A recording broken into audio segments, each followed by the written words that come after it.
সকাল ৭টায় প্রথম জামাত, তাই ঘণ্টাখানেক আগে থেকেই মুসল্লিদের ঢল নামে বায়তুল মোকাররম জাতীয় মসজিদে। প্রথম জামাতে অংশ নেন হাজার হাজার মুসল্লি। ইমামতি করেন পেশ ইমাম হাফেজ মাওলানা এহসানুল হক।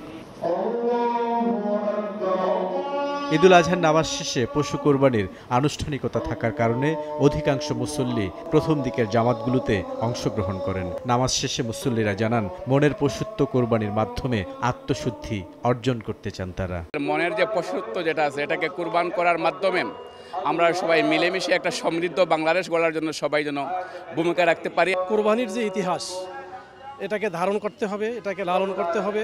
অশান্ত পৃথিবীটা যেন শান্ত থাকে এবং বাংলাদেশের সুখ সমৃদ্ধি শান্তি যেন সবসময় বজায় থাকে। পশু কোরবানির মাধ্যমে আমাদের নিজের পশু যে মনের পশুটাকে সেটাকে কোরবানি করে দেওয়া, এটা আল্লাহ তাআলার বিধান, এইটা মেনেই আমাদেরকে চলতে হবে। ওয়ালটন ফ্রিজ কিনে অনেকের মতো আপনিও হয়ে যেতে পারেন মিলেনিয়াল।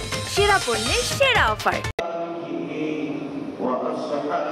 বাংলাদেশ সহ সারা পৃথিবীর মুসলমান তথা মানবজাতির উন্নতি ও সমৃদ্ধি কামনায় মোনাজাত করা হয়। বিশেষ দোয়া করা হয় ফিলিস্তিনের নির্যাতিত মুসলমানদের জন্য।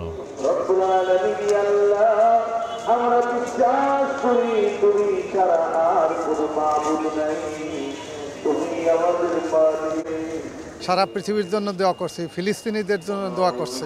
লক্ষ কোটি মুসলমানের রাসূল আল্লাহ তাআলা ওই দেশে শান্তির ফয়সালা করে দেন। তাদের জন্য আমরা দোয়া করি, আল্লাহ যাদেরকে বিপদ মুক্ত করে দেন। জীবনের সকল পর্যায়ে মুসলমানদের ত্যাগ, আত্মশুদ্ধি ও সম্প্রীতি ছড়িয়ে পড়ুক, এই হোক ঈদ উৎসবের কামনা।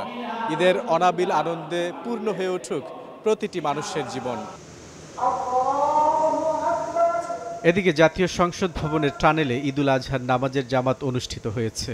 জাতীয় সংসদের চিফ হুইপ, সংসদ সদস্য এবং সংসদ সচিবালয়ের কর্মকর্তা কর্মচারী সহ অনেকেই এই জামাতে অংশ নেন।